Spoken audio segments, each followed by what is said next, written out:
This is Doc with Doc and Lefty. We're here for another show. This is going to be a rip snorter because I'm going to tell you, Lefty, I gave Lefty plenty of time to get geared up for this. He says he's going to give me an atomic elbow drop. Well, what I'm going with a big fat belly flop across the top. What I'm going to tell you is that that usually when in things like these, Doc is the one that does all the work. And ain't that the truth? Because I'm a conservative. And I'm the one that expects the handout, but comes with the better ideas. So but I'll tell you that when you do give me a task, when you do give me an assignment, I do fulfill on that assignment. And so I found some actual some numbers for some things we're going to talk about later, and I hope that you all really enjoy the next hour of the show, because we're going to give you the definitive breakdown of the 2012 election that you can't hear anywhere else except Wedcast One Live. Absolutely. Now, I'm going to tell you, there's been a lot of wailing and gnashing of teeth and, throwing of dirt and rolling around. Music to my ears. Tom. Yeah. Music now, to my ears. I don't know. Frank's sleeping back there. I don't know what he's doing. What are you doing back there, Frank? I think Frank's got a girlfriend. He's been a little discombobulated. You got a girlfriend, Frank? Almost. I think oh my God, that's even worse. He's working on it. Oh man, don't give her any money. That's my advice. Anyway, a lot of wailing and gnashing of teeth. A lot of people screaming and yelling about, oh my God, we should have done this, we should have done that. Dick Morris, of course, was completely off the mark. The one guy What did Dick Morris say? Well, Dick Morris said it was going to be a landslide and all that other crap. And well, so did Newt. Newt. Your boy. Yeah, my boy Newt. And I will tell you, I had an opportunity before the election to talk with Dick Morris, and I tried to point out that the Republicans aren't paying attention to, one, the issues of the day, and two, the composition of our changing composition. Not necessarily black and white, but male and female. Females make up a much larger percentage of people who actually vote than they have historically. 53%. And two, they call it the browning of America. I don't like using that term. I think that we've always been multicultural. Mm-hmm. That's been one of our strengths. So I don't like the term browning of America. But let's face it, the Republicans have worked hard, very hard, to alienate everybody. All right. I'm going to tell you, and people get up there and they talk about how great a campaign Mitt Romney ran. I'm going to tell you, having been involved in campaigns from the 80s and trying to resurrect another campaign based on 80s style campaigning for my own, it doesn't work. I got stomped. Mitt didn't necessarily get stomped. I mean, that's what the left likes to say, is that, we pounded Mitt. Not really. If you look at the numbers, electorally, we got pounded. So what I'm trying to tell the Republicans is the big tent's the only thing that's going to work. We're going to have to figure out how we're going to include many more people than who we're including now. I can tell you there's 11 less million voters. Yep. The statistic I heard is 7 million less Republican voters. I think it was 4 million less. No, 7 million less Democrats, 4 million less Republicans. Republicans are going, how come you didn't turn out? I can tell you, one of the kids at home, he didn't want to vote for either one. Yep. I talked to other people who said, really, I went in and didn't vote for a president either way, or they wrote in Gary Johnson. I will tell you, how come you didn't vote for Mitt Romney? He scares me. How come you didn't vote for Obama? I can't vote for this again in another 4 years. That's why. Because you had a lot of people leaving, not voting, going, these are the two guys I got to vote for. Yep. I mean, I've heard that from a lot of different people, and I want to point out, in case my friend from New York calls in a little bit later, if he's tuning in, I hope that I don't step on you too bad, because he's the one that pointed this out to me. He's pretty involved in New York politics, and he, at their Republican meeting, they had a breakfast club, I think either today or a couple of days ago, while they're recovering from the really horrible storm and then blizzard that they had. New York just can't catch a break these last couple of weeks. But he pointed out that Mitt Romney did better in the overall vote than John McCain did. Yes. If Mitt Romney could have, or he did worse than John McCain is what I meant to say. If he could have matched John McCain's levels, the hated John McCain, the worst, some Republican analysts call John McCain one of the worst presidential candidates to ever run, including Bob Dole, he would have destroyed Obama walking away. It wouldn't have even been close. If he could have matched McCain's turnout and Obama stayed the same, he would have killed him. Yeah. Now, so that's a very interesting point. The second other interesting point is one that you've that I'm going to kind of follow up with you on, Doc, is that it's the country is just it's changing. It's always going to be changing. But what you see in the Republican Party the last few elections is really what you've been seeing from the Democrats from the 70s and the 80s up until Bill Clinton. And I heard this on one of the analysts on Meet the Press, and I think that's a really good point. In case you guys watched that program, was you have the Republican Party really trying to cater to a lot of different types of interest groups that have fallen out of step with where a lot of the country is right now. I'm not talking necessarily about fiscal conservatism. I think there are a lot of folks where fiscal conservatism really resonates still to this day, but I'm talking about the really hardcore, the anti-immigration folks. I'm talking about the anti-global warming folks. I think that the consensus on climate change has really started to pass by the Republicans. We're trying to cater to all those different groups, and the rest of the country is kind of saying, no, we don't want to see that. Kind of like when Ronald Reagan was sticking it to the Democrats back in the 80s, the Democrats had to cater to labor. They had to cater to the hardcore environmentalists. And we can't, when those groups start to diverge and you can't bring your coalition together, you're going to have a whole lot harder of a time with presidential electoral politics. Absolutely. And I think that's, if the Republicans learn anything, it should be that they have to figure out, like you said, how to broaden the base, but how to make those different aspects of their party more palatable. Here's a question that I've been wanting to ask you all week, and I hope that I have some time to get the question out. Maybe you'll be able to answer it after the break. Everyone was giving Mitt Romney such a bad time for not running a conservative enough campaign. We're hearing it again, like we heard in 2008, where we just need a true conservative. We need to distill the message. We need to purify it. We need to get down to our brass tacks and our principles. Hearing that from everybody. My question to you is, I think that Mitt Romney ran a much more conservative campaign in the primary than John McCain did. That he was able to secure the nomination by running a very, at least on the surface, a much more conservative campaign where he talked about the personhood amendments. He talked about self-deportation. He talked about all these, he talked about sort of his opposition in principle to the Lilly Ledbetter Act. He talked about all these different really conservative things that, really jazzed up the base, got him the nomination. And that's where you saw the president in ahead in the polls by a ways. Then the pivot to the center, whichever candidate does. Yeah. Then the first debate, where you saw him, where you said he ran from the base. Through those three debates, ran from the base. So I'll finish this up. If Mitt Romney closed the gap by becoming more moderate, and the country elected the liberal anyway, what does that say about this country's appetite for conservatism as purified? I got the perfect answer for that. We are going to be right back after the break. Please stay tuned. This is these sponsors are the ones that allow us to keep our show going here. You're listening to Doc on Doc and Lefty. We're on webcast1live.com. We'll see you after the break. Take us out, Frank. I'm Brian Leach, owner and general manager of Service Legends. I brought along a couple of the home comfort heroes.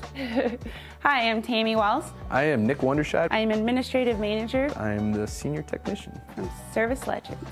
It seems like every good thing, when you feel it to the bone that it's good, there's a lot of hard work put behind it. I don't think that you can fake it and have it turn out good. If we seemed like, okay, that's just weird, it's just a furnace, why would you believe so deeply in a furnace?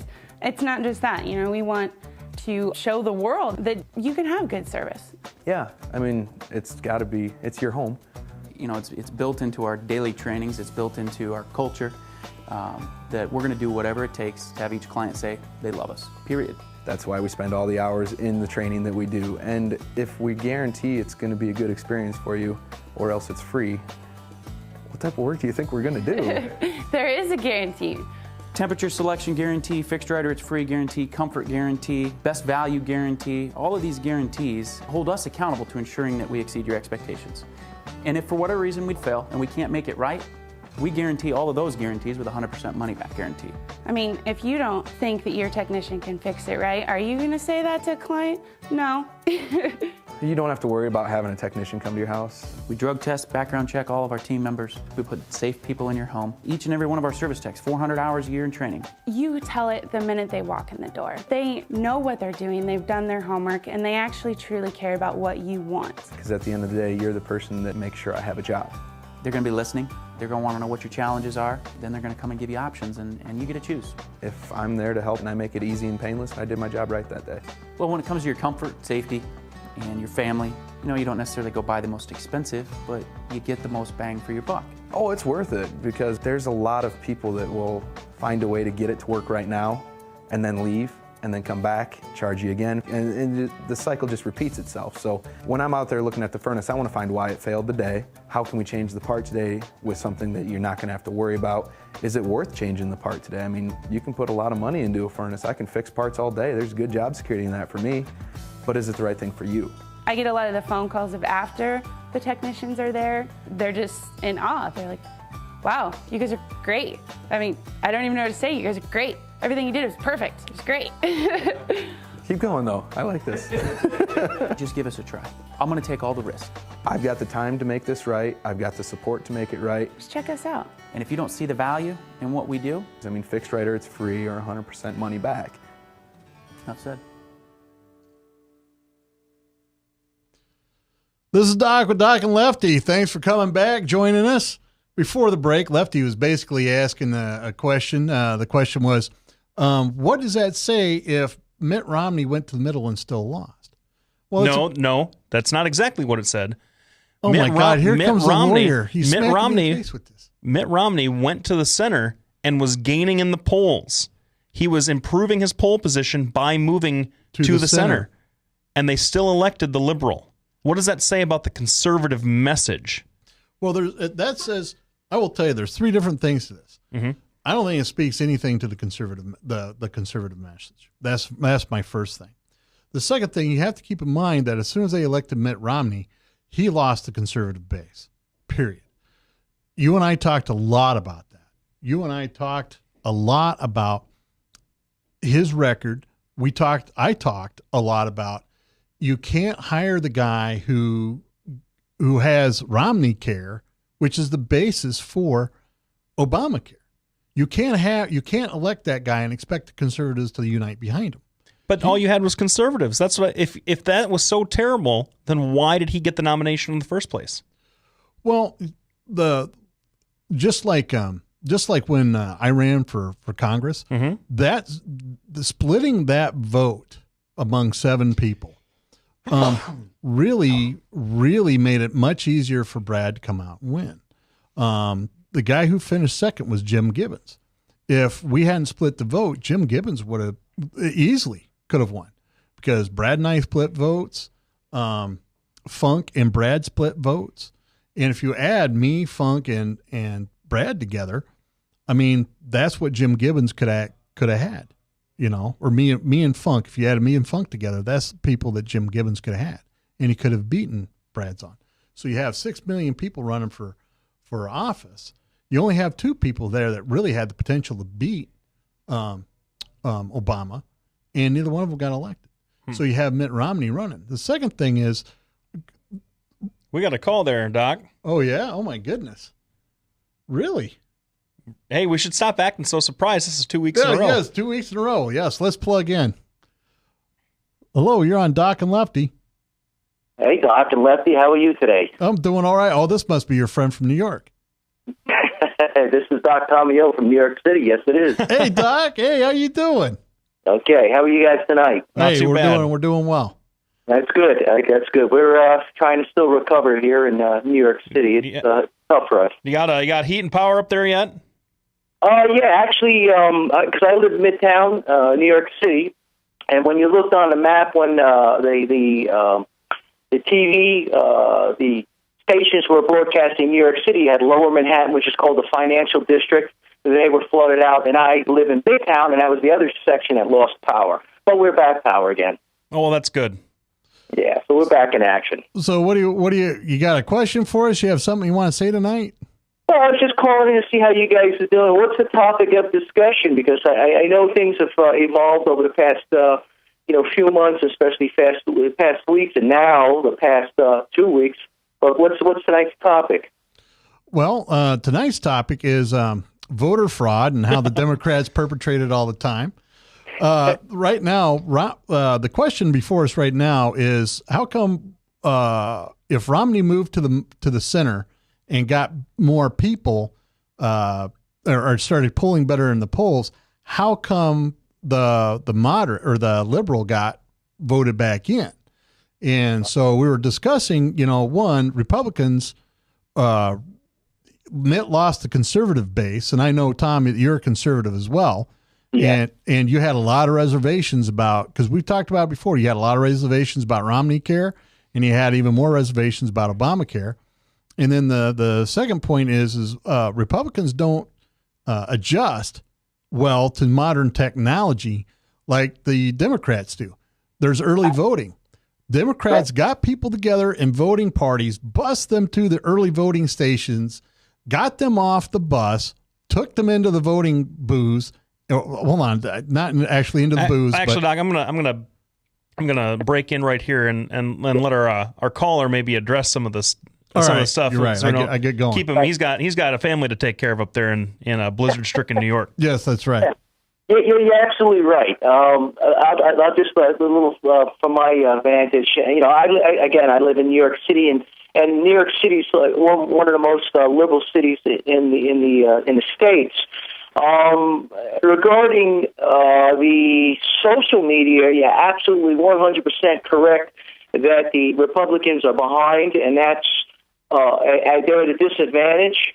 The liberal Democrats, they're a younger generation because you have two huge voting bases.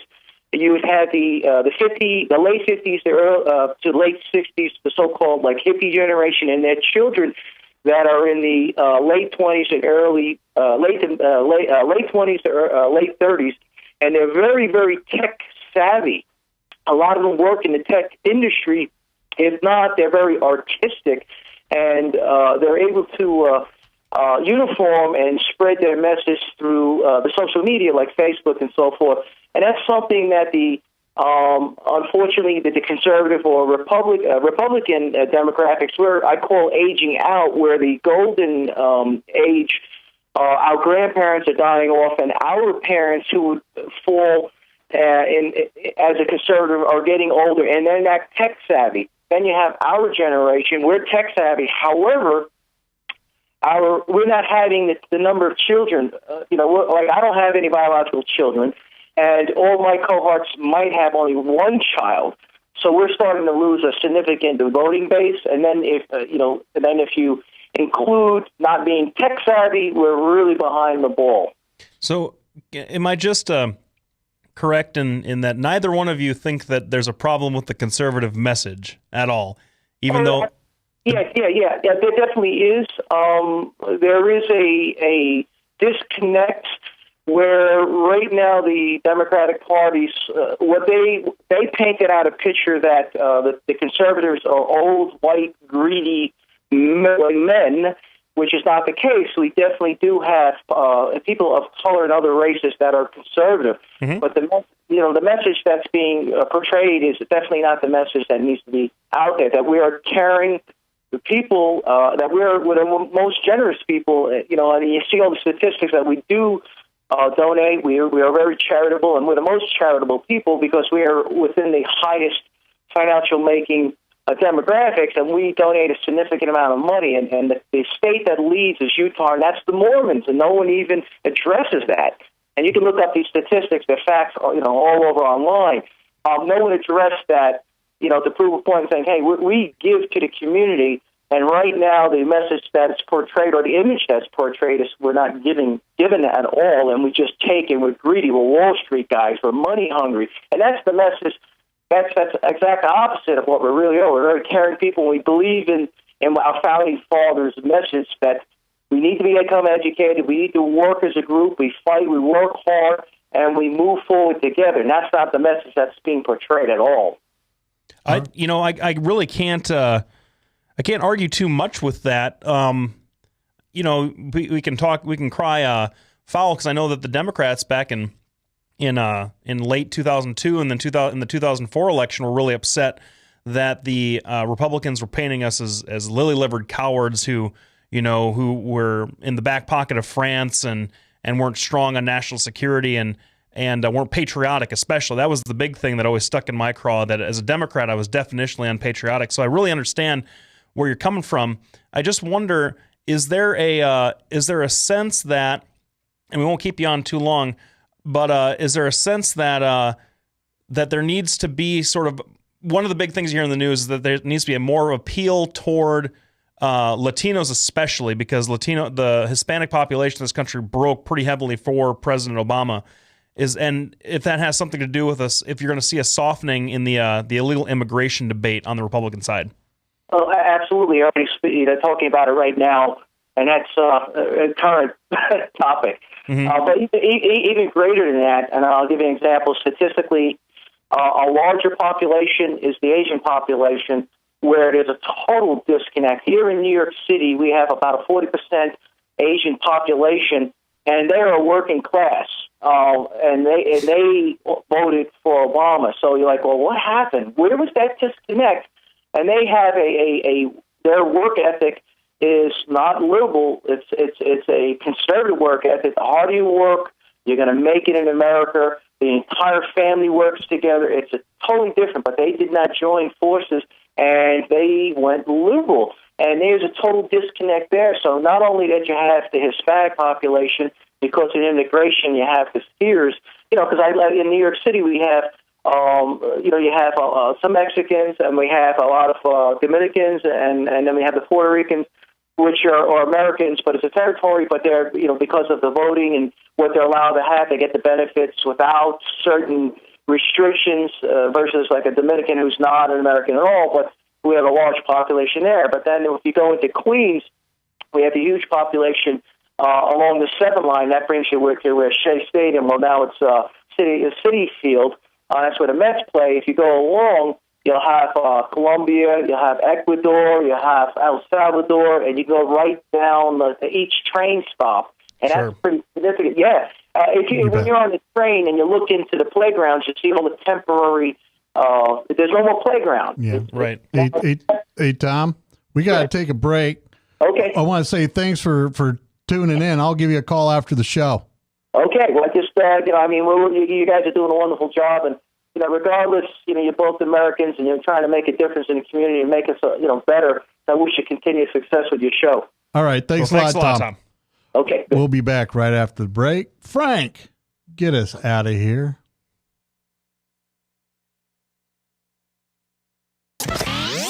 From the RE/MAX Real Estate Concept Studios, this is Webcast One Live. Drug and alcohol addiction slowly steals a person's identity, tearing away pieces of their life little by little until one day it seems like the hope of a happy future is gone and there's no chance of getting it back. Here at St. Gregory Retreat Centers, we can assure you that there is hope. Our unique approach to recovery begins with the understanding that the dysfunction and damage caused by addiction can be overcome, not just dealt with. Don't let another day go by. Call St. Gregory today.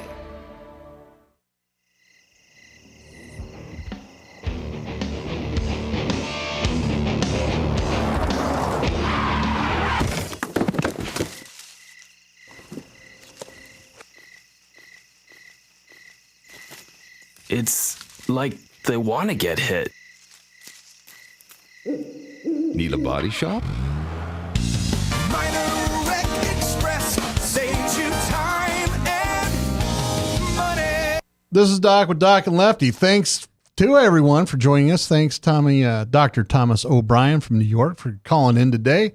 To finish up the question that Blake was asking is there something wrong with the conservative message if Romney suddenly started polling better against Obama?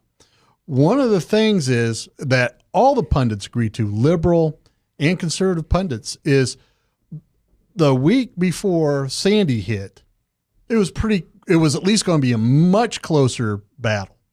42% of people at the end said, Sandy really kind of changed how I viewed the president. I've heard this too. Well, that means that God wanted Obama to win. Well, no, right? I'm not trying to say that, but you look at, there's many factors that why Mitt Romney lost. Do you think that's why Mitt took Iowa? Or why Obama took Iowa? Because of that hurricane in New York? No. Iowans came out at a record rate. I saw the statistic this morning. Almost 80% of Iowans voted. Yeah. We beat the nation with everybody else. And what that tells me is Iowans were highly motivated to have a voice. Obamites were highly motivated. Republicans were highly motivated. We have a new chairman, AJ Spiker, and I will. And we reelected two Iowan Republican representatives to the state or to the Congress too. Yes, so. and we reelected two Democrats. So for me, how I look at this is the Democratic machine, and I don't say that disparagingly. Disparagingly. I see that with a great deal of respect. They got people on the bus. They got them to the voting areas. They utilized the new technology, and they motivated their voter base. Now, of course, there's all kinds of stories about how they're grabbing people with mental incompetencies and making them vote. I don't, if there was things like that going on, I'm sure it's a very small percentage and just simple oversights. The bigger picture is the Democrats motivated their people, made it easy for them to vote, got them to the polls, helped them do all this stuff, and the Republicans didn't do anything. Republicans sat around and went, we're going to show up on voting day. Well, the problem is, if you're trying to show up on voting day and you're going, I got Mitt Romney or Barack Obama, to me, honest to goodness, it's Romney. It doesn't matter to me who you elect. But Romney wasn't going to get rid of Obamacare. He even got out. I can tell you, he eliminated 20% of the people that could have voted for him when he said, well, I like parts of Obamacare. Bam. But once again, I feel like that sort of means to me, it sounds to me like the conservative base is just a petulant 5-year-old, because when you have a voting bloc that was as united against this president, I'm not talking about Congress now, so I don't want to get misunderstood. But when you have a voting bloc that was as united against this president as any voting bloc, probably easily since the last year and a half of Clinton's presidency, the conservatives hated this president. Not personally, just I get it. You know what I'm saying? Yeah. They were dead set against him, and you heard these Republican pundits back in the early stages of this primary campaign saying it doesn't matter who we elect. It doesn't matter who runs against Obama. Obama's going to lose. He's got a Jimmy Carter economy. It doesn't matter. Well, it did matter. It did matter. I'm going to tell you this, and this is what we're going to alienate me from. I probably won't get invited to any more Republican conventions after this, but we lost on social issues. That's what we lost on. That's true. I will tell you that when you get up there and you say, well, even in cases of rape, you get to carry your child. And more importantly, when you get done carrying this child who is a conception of rape, at the end, we're not going to provide any kind of social services for you. That's a losing argument. I am pro-life from conception to natural death, right? I'm 100%, you can't compound, the sin of the father with committing your own sin. That's whether or not you agree. That's how I believe. And I also believe that if you're going to outlaw abortion, you need to get the social programs in place in order to support these people. That's what they are. And what happens is when you try to articulate that message, when you're a person that doesn't understand other people think differently than you, which is part of the problem with politicians in general, then you're really going to stumble into, well, hold on. If my daughter gets raped by a convicted killer, what am I going to do? How's that going to tear apart my family? Right. I'm going to tell you, these people that come up and talk about, I want the government to pay for my birth control and my abortions and everything else. I'll stay out of your womb. You stay out of my pocket. Well, here's what's fascinating about what you just said is what you hear a lot from a lot of the Republican candidates that ran this cycle, and what you hear a lot just from the really, well, I guess the candidates, because you can't really even call them the extreme right because they're in the mainstream of politics at this point, is that it's a baby, it's a person, it's a child. That was interesting, but that's okay. Something happened. It's a child till it's born, and after it's born, it's a mistake. So they're gonna make you. They're gonna make sure that you have that baby. They're gonna take care of you. Make sure you have that child. Make sure the child is healthy. But then afterwards, hey, look, hey, you shouldn't have gotten knocked up. And I know that's not the message, but that's what it sounds like. But that's how it comes off. Absolutely. Yep. Speaking of sexy time, should we talk about the big scandal rocking Washington right now? Should we get into it? Let's. We got about. Let's go to a commercial break. After the commercial break, we'll hit the voter fraud. Okay, and then we'll save the big sex scandal to the end. Sounds good. All right. We've been doing that a lot recently. Yes. Leaving the sex scandals till the end of the show. Yes, you bet. Well, it makes people tune in. That's right. Yeah.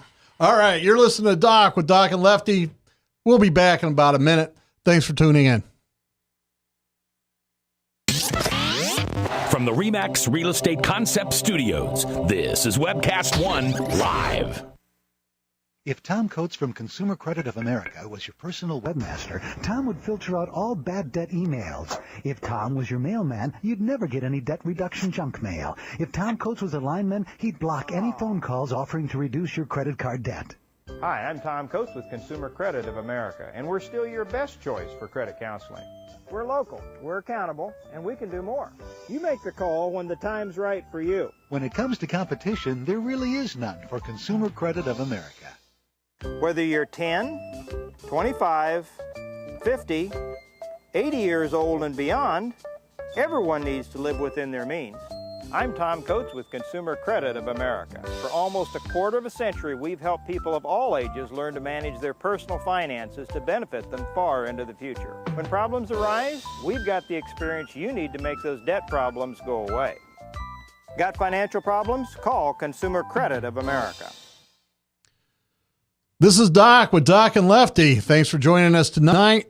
Our next topic is going to be voter fraud. Now it's perpetrated in Ohio and Florida. So, Lefty, have at it.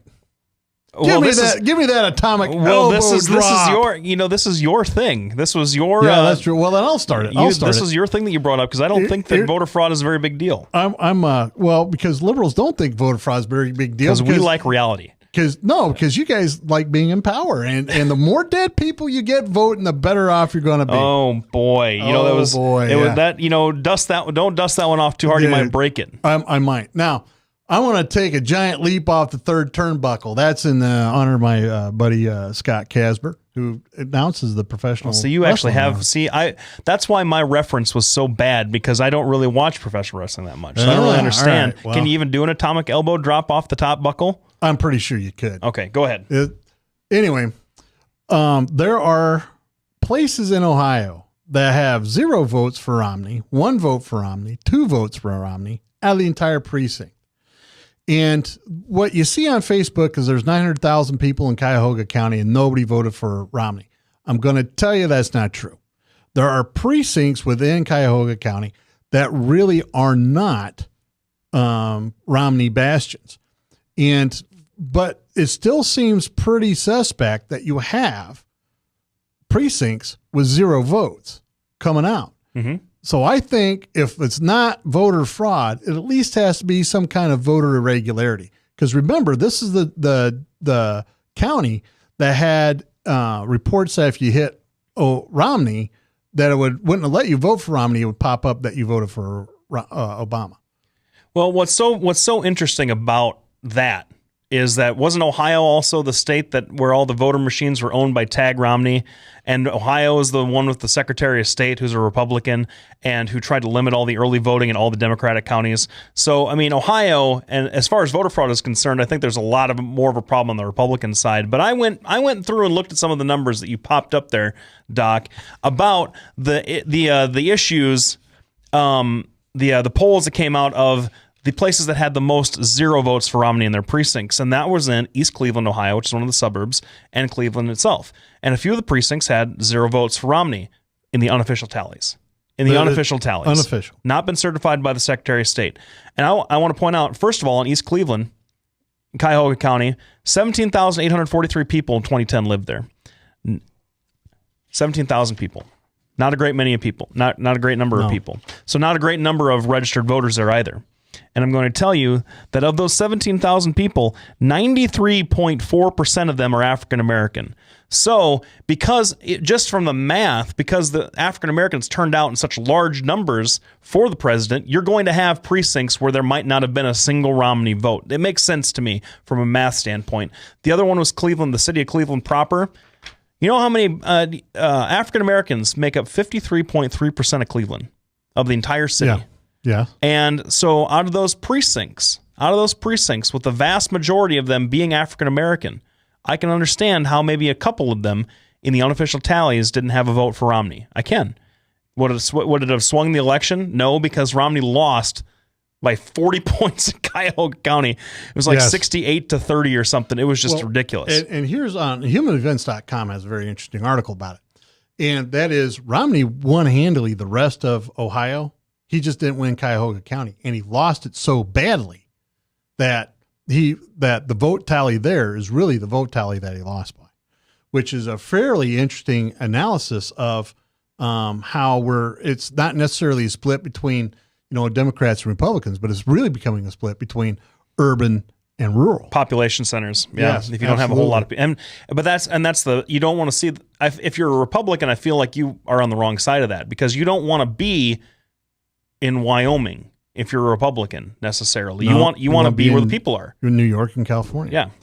So now the next thing we're going to talk about is one of my campaign issues is we spend so much money on this stupid stuff that, the truth of the matter is now, I wanted to say this beginning segment. I was talking to Dick Morris. I like saying that. He was one of the things he pointed out was all the advertising on TV, all the advertising on radio, all the advertising in newsprint did not move the polls one way or the other. It was only the debate and it was only social media that got things moving one way or the other. That's his perspective, right? Well, and so when you start talking about how much money they all spent, now Romney on his own only raised $350 million, something like that, and Obama, of course, raised $650 million. That's $1 billion. Everybody else throwing in spent another $1 to $1.5 billion. That's $1 billion with a B. Yes. So there's $2.5 billion out there being spent on the presidential election. That is enough to provide every child born in the U.S. with every vaccine it needs till it's an adult for the next 15 years. Now, I think that spending is ridiculous. I know I'm going to get in trouble with Republicans here. I don't like that Citizens United decision. I believe it's just going to be more and more money spent. Funny enough, all the Wall Streeters supported Obama the last time around are now supporting Mitt Romney this time around. Fine, support who you want. But the bottom line is we need to put a cap on how much money you spend, period. If you're coming out and trying to support, something, the problem is free speech. Hold on. Free speech isn't a problem, but you're going to impede on somebody's free speech. But you're going to have to limit. We got another caller here, Doc. Oh my goodness! Holy cow! It's a plague. It's an epidemic. It's an epidemic. This is Doc with Doc and Lefty. Oh, hello. Oh, we're talking to Frank. We don't want to talk to Frank. We talk to him all the time. Oh, that's okay. He's screening the person for us. What I would say. Yeah. It's what's tough. The rationale of Citizens United is tough because they looked at money as speech. Yeah. And if more money means that you get your message out there louder or more effectively, it's hard to come up with that. It's hard to limit that. You know, it's Absolutely. hard. It's hard to come up with a legal justification that allows that to go by the wayside. Because, I mean, from a practical politics side, if I was speaking this as a practical politician, yeah, Citizens United for the Democrats is terrible, and I got the numbers to back it up. Uh-huh. The president in the top 10 spenders, individual spenders in this last election for the last 12 weeks before the election, the president had one, and in fact, his second highest came in 13th, and that was the Service Employees International Union. So the Democrats were outspent from an individual donor from the super PAC stuff by far and away, which is what they expected to happen. But as sort of gross as that sounds to a Democrat, if you value free speech and if also you think that money equals speech, I mean, we want more free speech. We want more political speech in this country, not less. We can't limit it. Well, now, one of the interesting things I found on OpenSecrets.org was the number one donor to President Obama was the University of California.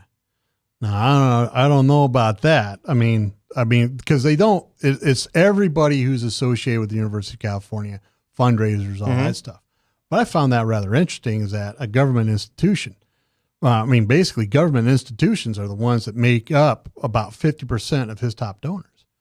And from my perspective, I would think that would be a conflict of interest. What do you mean? Well, what do you mean government institutions? I don't understand that.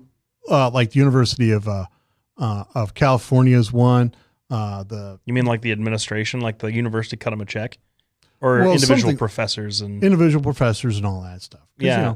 Because they're not allowed to actually give in their name. They're just lumped together under there. I just found that was pretty interesting. Well, but see, that also sort of because you're talking about they didn't donate to the president, directly. They donated through a super PAC, right? Yeah. Kind of the way that Bill Maher. Well, see, that's the problem. I mean, you have folks that you had one billionaire in Nevada donate $140 million to this thing. You had two billionaires in Texas donated $50 million to this thing. And I'm not saying that's a problem necessarily. Yeah. I'm not saying because, except that maybe their money buys more speech than my money would. I don't know. But what I'm saying is we know about that because they gave individually. You bet. But we don't know about the $142 million that Mitt Romney's super PAC Restore Our Future spent, where all that money came from. We don't have to disclose that. You don't know about American Crossroads, Karl Rove super PAC, Priorities USA, Bill Burton. Yeah. You don't know about any of that stuff. Well, but you and I can both agree that we need to put a limit on how much money is actually spent on a presidential campaign and on. I just think that corporations shouldn't be considered people as far as voting is concerned. So I can't get you to agree to. I agree. I agree. I agree with the sentiment. Let's put it that way. That money is messing stuff up. Well, we got to go to a break. Right before we go, one of my friends on Facebook says, "Pat, you're converting right before my eyes." Oh my goodness, that's sad. See, that's what kills me. I used to be a radical Reaganite, and now I'm a moderate Republican. I don't get how that happened. The party had abandoned you. Well, we got to go to commercial break. We'll be back after about a minute or so. Can I get the donkey punching the elephant? Yeah, get the donkey punching the elephant there. Pow! So we'll be back in a minute. Lefty and I will settle this in the interim.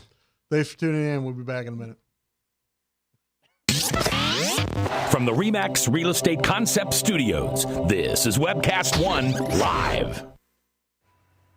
Drug and alcohol addiction slowly steals a person's identity, tearing away pieces of their life little by little until one day it seems like the hope of a happy future is gone and there's no chance of getting it back. Here at St. Gregory Retreat Centers, we can assure you that there is hope. Our unique approach to recovery begins with the understanding that the dysfunction and damage caused by addiction can be overcome, not just dealt with. Don't let another day go by. Call St. Gregory today.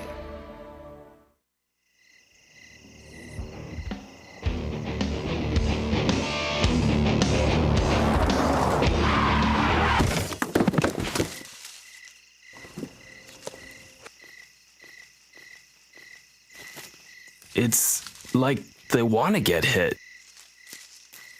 Need a body shop? Minor Wreck Express. Say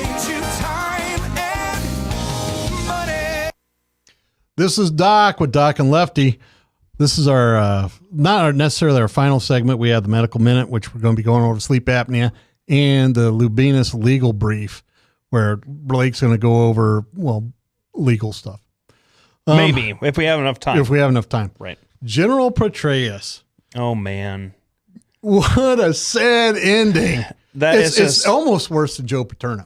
It's awful. Almost. Not quite as bad because, at least Petraeus. Involve touching kids? It didn't involve kids.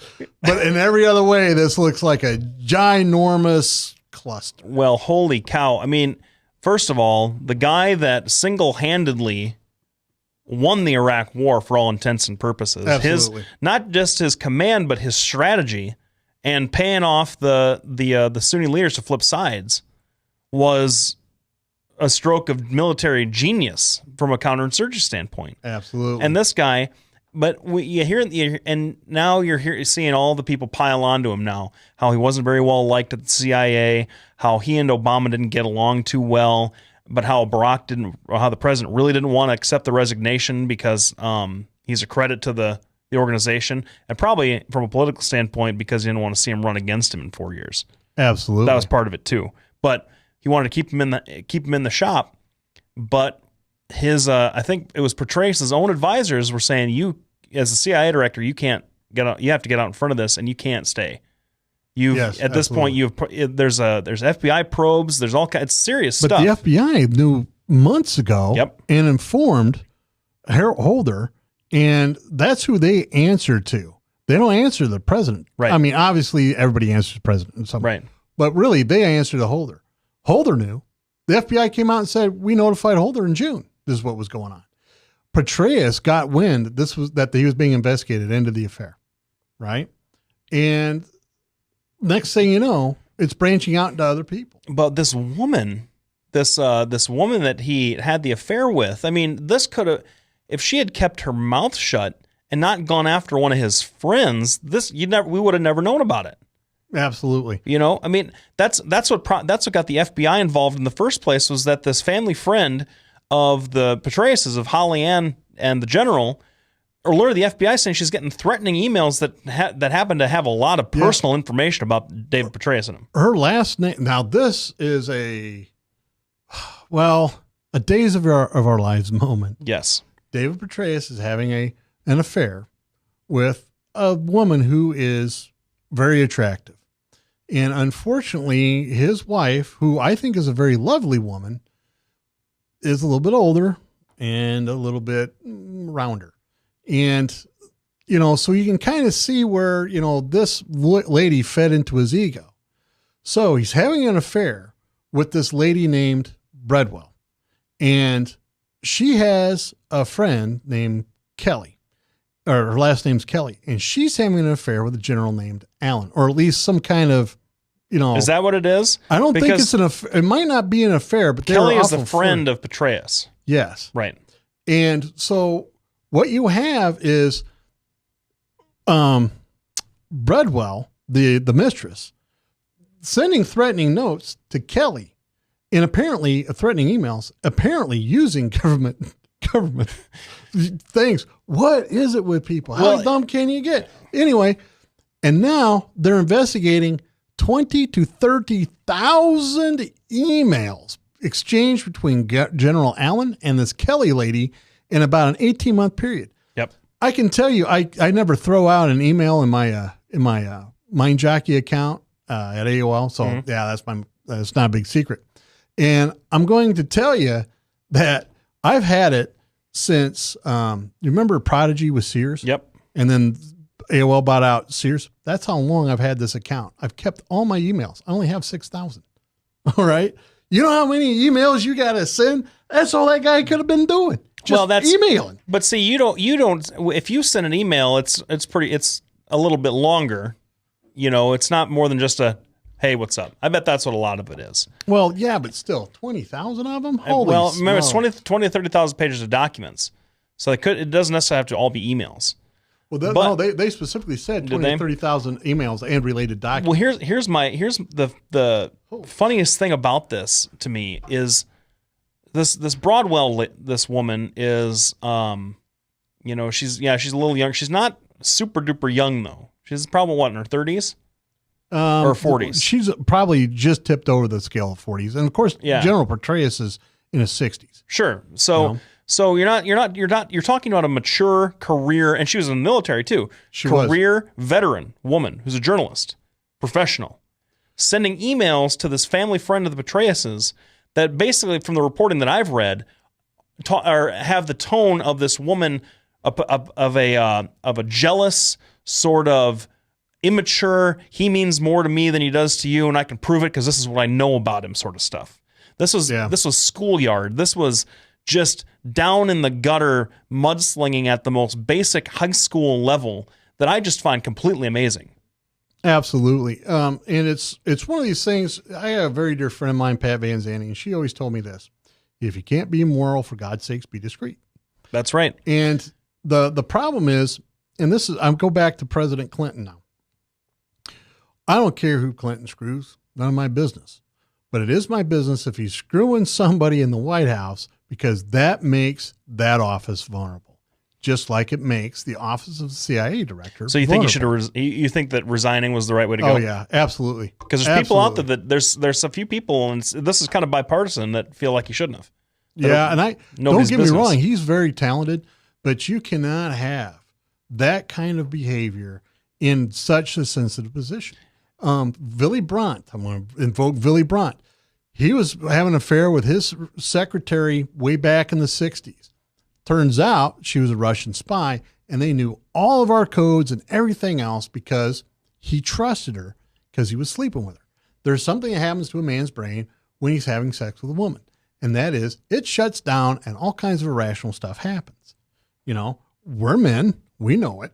You know, Frank, he's trying to get a girlfriend, so he might know it. But, you know, that's what it is. He had to retire.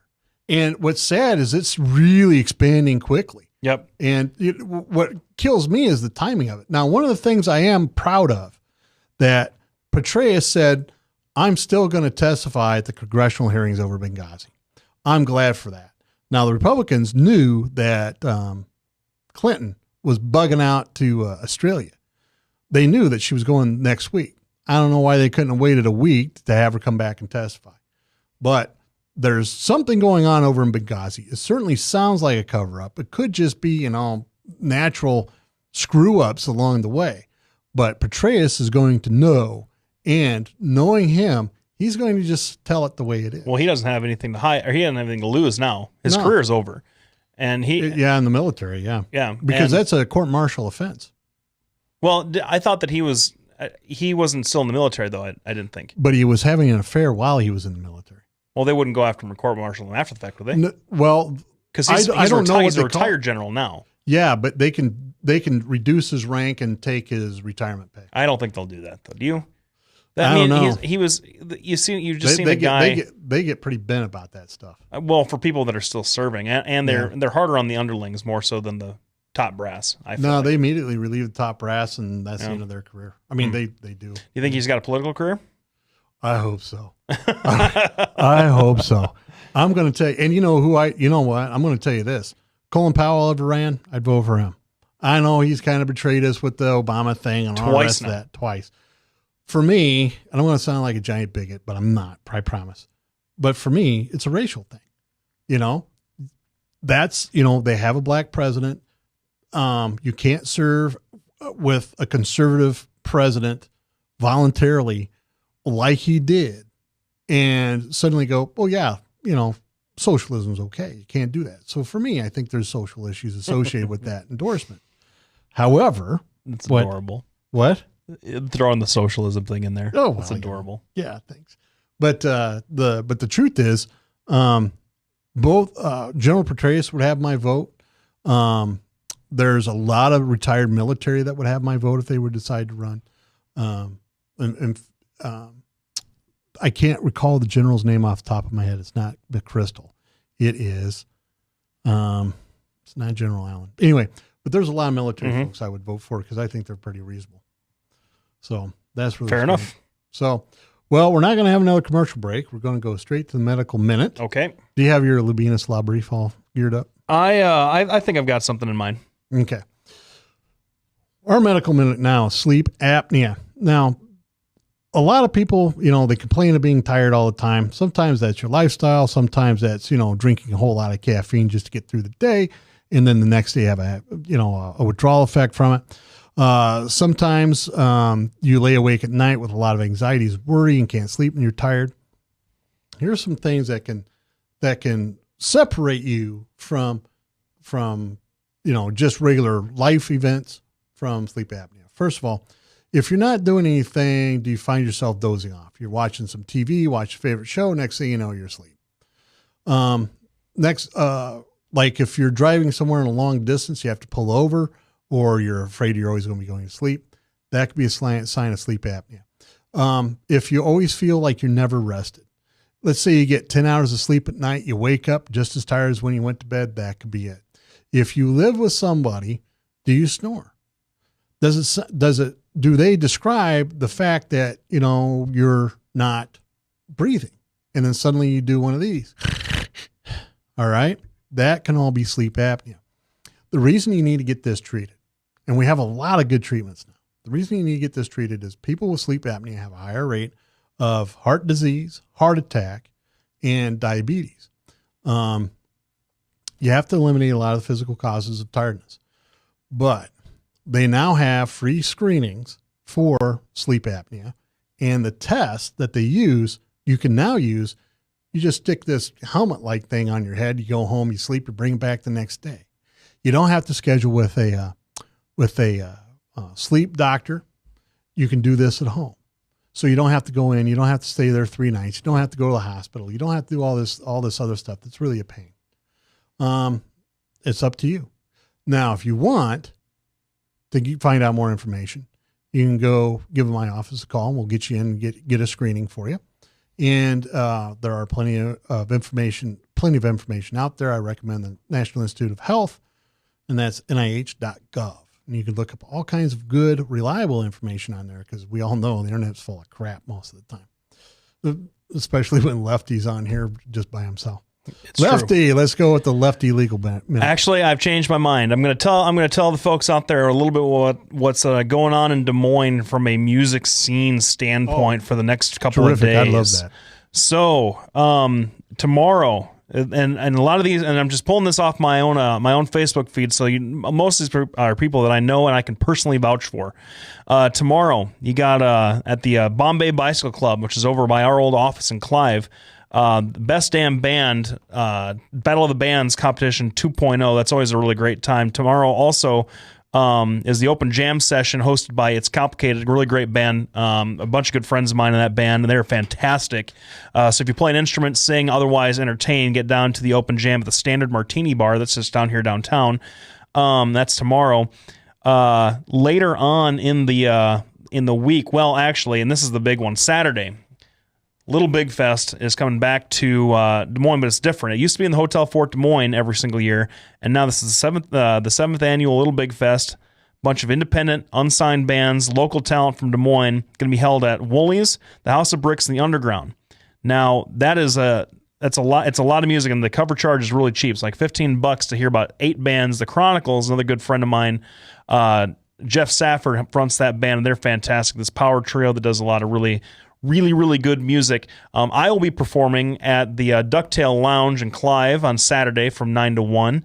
That's this coming Saturday, and that's about all I have time for. I can just tell you that you need to get out and you need to support these local folks, not just bands, also stand-up comedians. I was at the Des Moines, Iowa comic book convention just this past weekend. Did you know that Iowa has a comic book convention? Icon? Yeah, well, there's also at All Play here in Des Moines. Yeah, you bet. One of my old buddies who I hadn't seen in forever had a book out that I bought, and it's great. It's called Floating Bunny Head. You should check that out on the internet. His name's John Sims, and he's a fantastic artist, does his own work, also publishes comic book himself.